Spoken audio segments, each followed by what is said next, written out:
श्री कृष्ण का अश्वत्थामा के विषय में एक पूर्व प्रसंग सुनाना।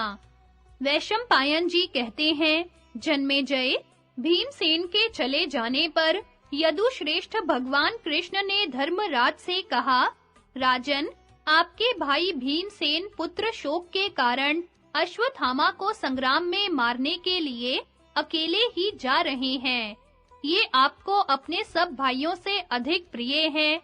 फिर इस कठिनाई के समय आप उनकी सहायता का उद्योग क्यों नहीं करते? आचार्य द्रोण ने आपके पुत्र को जिस ब्रह्मास्त्र की शिक्षा दी है, वह सारी पृथ्वी को भी भस्म कर सकता है। वही परमास्त्र उन्होंने प्रसन्न होकर अर्जुन को भी दिया है। अश्वत्थामा बड़ा असहनशील है। उसने तो अकेले अपने आप को ही इसे सिखाने की प्रार्थना की थी। आचार्य इसकी चपलता ताड़ गए थे और उन्होंने इसे यह आदेश दिया था कि भैया, बहुत बड़ी आपत्ति में पड़ जाने पर भी तुम इसका उपयोग मत करना। विशेषतः मनुष्यों पर तो तुम इसे छोड़ना ही मत, क्योंकि मैं देखता हूँ तुम सत्पुरुषों के मार्ग पर स्थिर रहने वाले नहीं हो। पिता के ये अप्रिय वचन सुनकर दुरात्मा अश्वत्थामा सब प्रकार के सुख की आशा छोड़कर बड़े शोक से पृथ्वी पर विचरने लगा। एक बार जिस समय आप लोग वन में थे, यह द्वारका में आकर वृष्णि वंशियों के साथ रहा था और उन्होंने इसका बड़ा सत्कार किया था। एक दिन इसने एकांत में मेरे पास अकेले ही आकर कहा, कृष्ण, मेरे पिताजी ने बड़ी भीषण तपस्या करके अगस्त्य जी से ब्रह्मास्त्र प्राप्त किया था। वह इस समय जैसा उनके पास है, वैसा ही मेरे पास भी है। सो यदुश्रेष्ठ, आप मुझसे वह दिव्य अस्त्र लेकर अपना चक्र मुझे दे दीजिए। तब मैंने कहा, देखो, ये मेरे धनुष, शक्ति, चक्र और गदा पड़े हैं। तुम इनमें से जो अस्त्र लेना चाहो, वही मैं तुम्हें देता हूँ। तुम जिसे उठा सको और जिसका युद्ध में प्रयोग कर सको, वही अस्त्र ले लो और मुझे जो अस्त्र देना चाहते हो, वह भी मत दो। तब इसने मेरे साथ स्पर्धा रखते हुए 1000 अरों वाला और वज्र की नाभि वाला मेरा लोहे का चक्र लेना चाहा। मैंने कहा, ले लो। इसने उछलकर बाएं हाथ से उसे उठाने का प्रयत्न किया, किंतु उस स्थान से टस से मस भी नहीं कर सका। फिर उसे दाएं हाथ से उठाने की चेष्टा करने लगा, किंतु पूरा प्रयत्न करने पर भी जब यह उसे उठाने या चलाने में समर्थ न हुआ, तो अत्यंत उदास होकर हट गया। जब अपने उद्देश्य में असफल होकर यह निराश हो गया और इसे बहुत खेद हुआ, तो मैंने अपने पास बुलाकर कहा, जिसकी ध्वजा में वानर का चिन्ह सुशोभित है, वह गांडीवधारी अर्जुन देवता और मनुष्य सभी में सम्मानित है।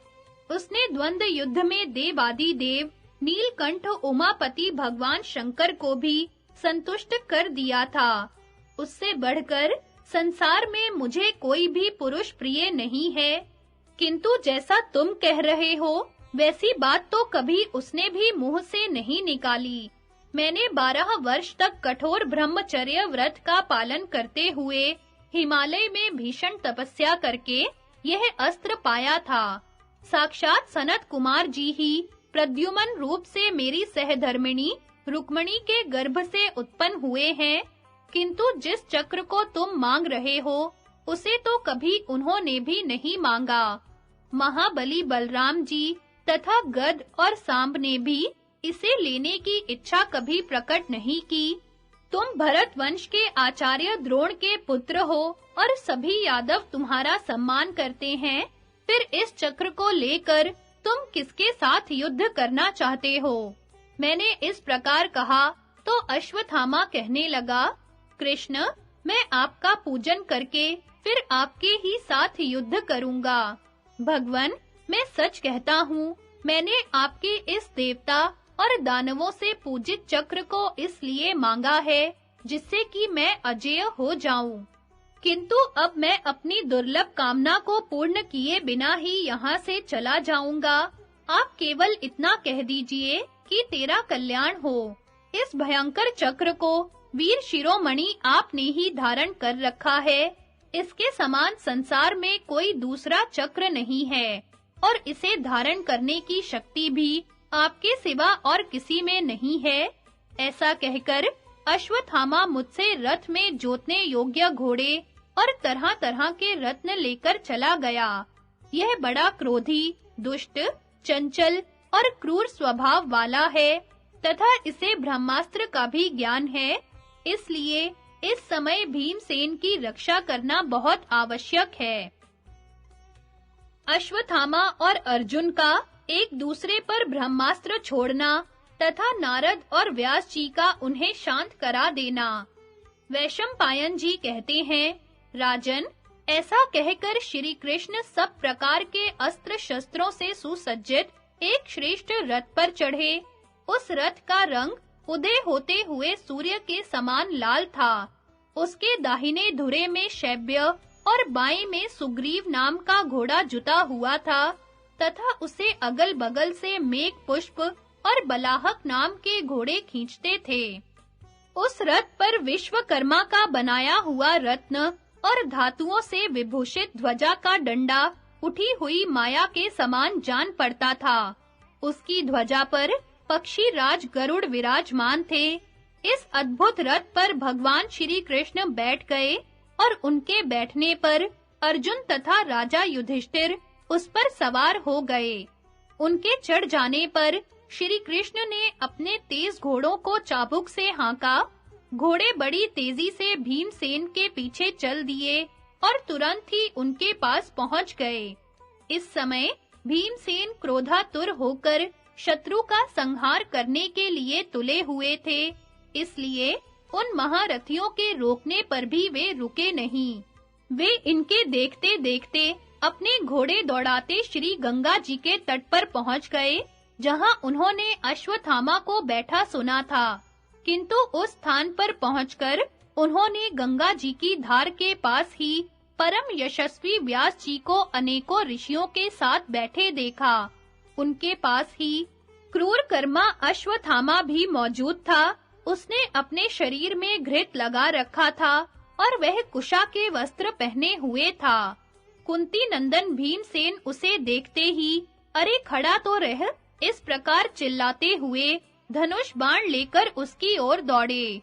द्रोण पुत्र अश्वत्थामा यह देखकर कि धनुर्धर भीम तथा उसके पीछे राजा युधिष्ठिर और अर्जुन भी मेरी ओर आ रहे हैं, बहुत डर गया और उसने निश्चय किया कि अब ब्रह्मास्त्र के प्रयोग का समय आ गया है। तुरंत ही अपने उस दिव्य अस्त्र का उसने चिंतन किया और अपने बाएं हाथ से एक सींग उखाड़ ली। फिर ऐसा संकल्प करके कि पृथ्वी पांडवहीन हो जाए, उसने क्रोध में भरकर संपूर्ण लोकों को मोह में डालने के लिए वह प्रचंड अस्त्र छोड़ दिया। इससे उस सींग में आग पैदा हो गई और वह प्रलय काल की अग्नि के समान मानो तीनों लोकों को भस्म करने लगी। श्री कृष्ण अश्वत्थामा की चेष्टा देखकर ही उसके मन के भाव को ताड़ गए थे। उन्होंने अर्जुन से कहा, अर्जुन, आचार्य द्रोण का सिखाया हुआ दिव्य अस्त्र तो तुम्हारे हृदय में विद्यमान है। अब उसके प्रयोग का समय आ गया है। अपनी और अपने भाइयों की रक्षा के लिए तुम भी इस समय उसी का प्रयोग करो, क्योंकि ब्रह्मास्त्र को ब्रह्मास्त्र के द्वारा ही रोका जा सकता है। श्री कृष्ण के इस प्रकार कहते ही अर्जुन धनुष बाण लेकर तुरंत रथ से कूद पड़े। उन्होंने पहले आचार्य पुत्र का मंगल हो और फिर मेरा और मेरे भाइयों का मंगल हो, ऐसा कहकर देवता और गुरुजनों को नमस्कार किया। इसके बाद इस ब्रह्मास्त्र से शत्रु का ब्रह्मास्त्र शांत हो जाए, ऐसा संकल्प करके संपूर्ण लोकों के मंगल की कामना से अपना ब्रह्मास्त्र छोड़ दिया। तब वह अर्जुन का छोड़ा हुआ अस्त्र प्रलयानल के समान अग्नि की बड़ी-बड़ी ज्वालाओं से प्रज्वलित हो उठा। इसी प्रकार महातेजस्वी अश्वत्थामा का अस्त्र भी तेजोमंडल से घिरकर आग की भीषण लपटें उगलने लगा। उनके आपस में टकराने से बड़ी भारी गर्जना होने लगी। हजारों उल्काएं गिरने लगी और सभी प्राणियों को बड़ा भय मालूम होने लगा। आकाश में बड़ा शब्द होने लगा और सर्वत्र अग्नि की लपटें फैल गईं तथा पर्वत, वन और वृक्षों के सहित सारी पृथ्वी डगमगाने लगी। इस प्रकार उन दोनों अस्त्रों के तेज समस्त लोकों को संतप्त करने लगे। यह देखकर अर्जुन और अश्वत्थामा को शांत करने के लिए वहां देवऋषि नारद और महर्षि व्यास ने एक साथ ही दर्शन दिया। मुनि श्रेष्ठ देवता और मनुष्यों के पूजनीय और अत्यंत यशस्वी हैं। ये संपूर्ण लोकों के हित की कामना से उन दोनों अस्त्रों को शांत कराने के लिए उनके बीच में आकर खड़े हो गए और कहने लगे, पूर्व काल में जो तरह-तरह के शस्त्रों को जानने वाले महारथी हो गए हैं, उन्होंने इन अस्त्रों का प्रयोग मनुष्यों पर कभी नहीं किया। फिर वीरों, तुम दोनों ने ही यह महान अनिष्टकारी साहस क्यों किया है?